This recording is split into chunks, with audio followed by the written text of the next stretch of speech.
Morning बच्चों, I hope कि सब अच्छे से होंगे। तो बच्चों, आज हमारी हिंदी की क्लास है ना।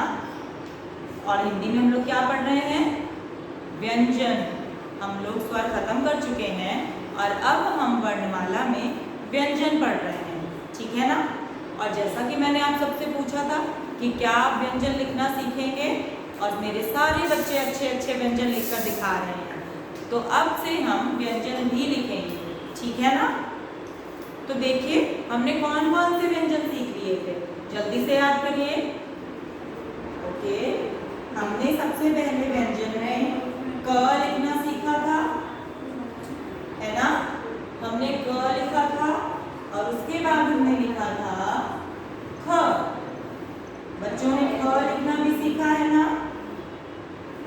क से कबूतर, ख से खरगोश, और हमने उसके बाद क्या सीखा? ग। ग से गमला सीखा था ना बच्चों ने। और फिर हमने सीखा घ से घड़ी, या फिर घ से घर सीखा था ना सभी बच्चों ने।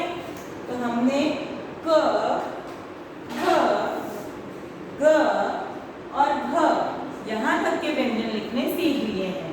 तो देखिए, घ से घड़ी के बाद आता है ड़। ये देखिए, ये कौन सा व्यंजन है? ड़, ठीक है ना। अब ड़ से कोई भी शब्द स्टार्ट नहीं होता है, ड़ खाली होता है। उसे हम कुछ शब्दों में बाद में लगाकर जरूर यूज करते हैं। जैसे हम क्या यूज करते हैं?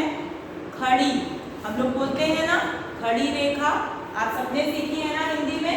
ये देखिए जैसे बनी है ना खड़ी रेखा। तो जब हम खड़ी लिखते हैं तो उसमें ड़ का यूज करते हैं, ठीक है बच्चों। तो देखिए, वैसे हम लोग क्या बोलते हैं? ड़ खाली बोलते हैं ना। तो चलिए पहले हम ड़ लिखना सीखते हैं। हम लोग अपनी हिंदी की 5 लाइन्स की नोटबुक में वर्क करते हैं ना। तो देखिए, हम लोग बीच की 3 लाइन में ड़ लिखना सीखेंगे, ठीक है। उसके लिए हमें एक छोटी सी खड़ी रेखा, फिर एक कर्व और एक और कर्व इस तरह से बनाना है, और उसमें एक बिंदी लगा देंगे तो क्या बन जाएगा?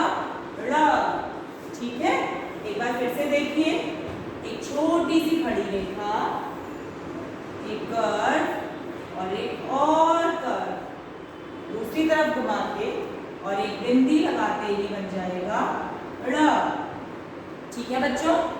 एक और बार देखिए, एक रेखा, छोटी सी खड़ी रेखा, एक कर्व और एक दूसरी तरफ घुमाकर जब हम कर्व बनाते हैं और एक बिंदी लगाते ही आपका वर्ण ड़ बन जाता है, ठीक है बच्चों। तो ये है ड़, और ड़ से कुछ नहीं होता है, ड़ खाली। इसके बाद में बच्चों आपकी बुक में एक मैचिंग दी हुई है, जो हमें क से लेकर घ तक के वर्णों से मैच करना है। मैंने आप सबको कुछ शब्द पढ़ाए हैं ना, हर वर्ण से शुरू होने वाले आपने कुछ शब्द पढ़े हैं ना, और आई एम श्योर कि आप उनकी चित्र भी जानते होंगे, उनकी पिक्चर्स भी आप समझ पाते हैं। तो आज हम उससे मैचिंग करके देखेंगे। तो जल्दी से देखिए, कौन सा वर्ण लिखा है? क, उसके बाद ख, फिर ग, और सबसे लास्ट में लिखा है घ, ठीक है। और देखिए, दोनों तरफ कुछ चित्र बने हुए हैं ना, जैसे गमला, कलम, घड़ी, घर, खरगोश, और क्या है? घड़ा, कमल और गिलास। तो हमें क्या करना है?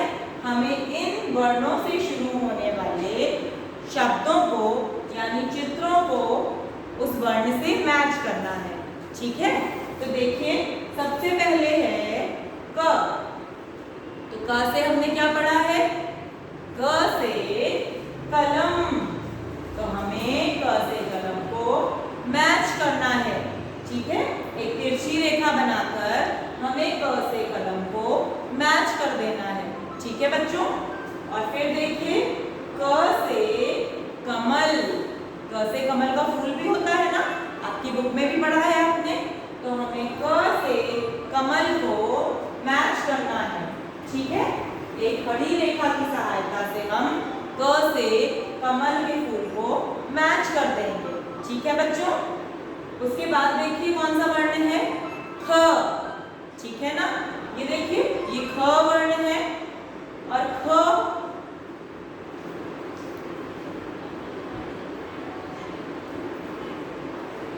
और देखिए ख से क्या शुरू होता है, ख से खत, ख से खत होता है ना, मैंने आपको बताया था। तो हमें ख से खत को मैच कर देना है, ठीक है बच्चों। और देखिए इस वाली लाइन में ख से खरगोश, हमने ख से खरगोश भी पढ़ा था, तो हमें ख से खरगोश को भी मैच करना है, ठीक है बच्चों। फिर देखिए उसके बाद कौन सा वर्ण आया, ग, ग से गमला, पढ़ा है ना सभी बच्चों ने, ग से गमला। तो हमें गमले को ग वर्ण से मैच करना है, ठीक है बच्चों। और फिर देखिए ग से गिलास, तो हमें गिलास को भी मैच करना होगा, ठीक है। बहुत सुंदर सुंदर और अच्छी अच्छी लाइंस बनानी है सभी को, ठीक है। तो ग से गमला, ग से गिलास, और हमने उसको मैच कर दिया। फिर अंत में देखिए क्या बना है, घ, और घ से घड़ी, घ से घड़ी होता है, तो हम घड़ी को मैच कर देंगे। और घ से घड़ा, तो हमें घड़े को भी घ से मैच कर देना है, ठीक है बच्चों। घ से घड़ा। तो जल्दी से देखिए, क से कलम और क से कमल, ख से खत और ख से खरगोश, ग से गमला और ग से गिलास, घ से घड़ी और घ से घड़ा। तो हमें ये मैचिंग अपनी बुक में कंप्लीट करनी है। चलिए अब जल्दी से अपनी पीकाबू वर्णमाला ज्ञान निकालिए। अब हम यही शब्द अपनी बुक के थ्रू पढ़ेंगे, ठीक है बच्चों।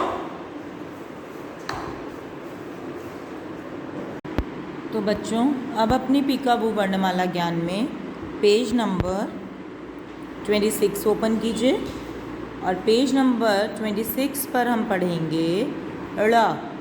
आज हम ड़ वर्ण पढ़ रहे हैं ना।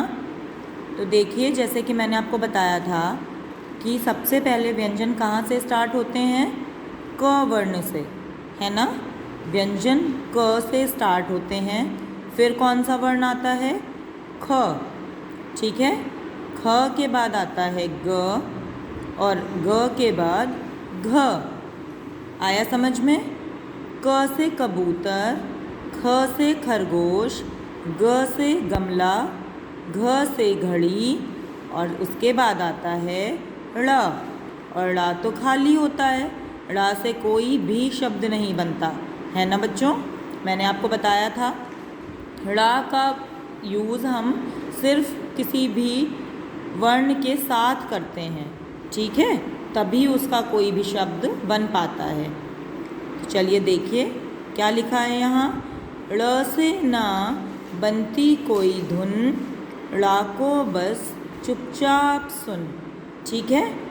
ड़ से ना बनती कोई धुन, ड़ को बस चुपचाप सुन, ठीक है बच्चों। और फिर देखिए पेज नंबर 27 पर हमें क्या करना है, देखिए मैचिंग दी हुई है ना। चित्रों को उनके पहले वर्ण से मिलाओ। क्या करना है हमको, ये जो चित्र दिए हुए हैं इनको पहले वर्ण से मिलाना है, ठीक है ना। जिस वर्ण से जो भी शब्द शुरू हो रहा है हमें उस वर्ण को उस चीज़ के साथ मैच करना है, ठीक है बच्चों। तो देखिए मैम ने आपको बनाकर दिखाई थी ना सारी चीज़ें ब्लैक बोर्ड पर, आपको उसी से रिलेट कर कर यहाँ पर मैच करना है, ठीक है। तो देखिए सबसे पहले क्या दिया हुआ है, क, ठीक है ना। और का से क्या शुरू होता है, मैंने बताया था ना आपको, क से कलम, क से कलम होता है ना, और क्या होता है क से? क से कमल। क से कमल का फूल भी होता है ना। तो हमें क से कलम और क से कमल, इन दोनों चीज़ों को मैच कर देना है। ठीक है बच्चों, देखिए जैसे मैम ने किया है ना, उसी तरह से आपको भी अपनी बुक में ये वर्क कंप्लीट करना है। ओके, फिर देखिए कौन सा वर्ण है? ख। ठीक है ना, ख। और ख से देखिए क्या क्या होता है? ख से खरगोश, है ना, ये तो सारे बच्चों को पता है। ख से खरगोश। और देखिए क्या होता है ख से? ख से खत। ख से खत भी होता है। तो हमें इन दोनों चीज़ों को ख वर्ण से मैच कर देना है। ठीक है बच्चों। और फिर देखिए ग। ग से गमला और ग से गधा, है ना। ग से गमला भी होता है और ग से गधा भी होता है।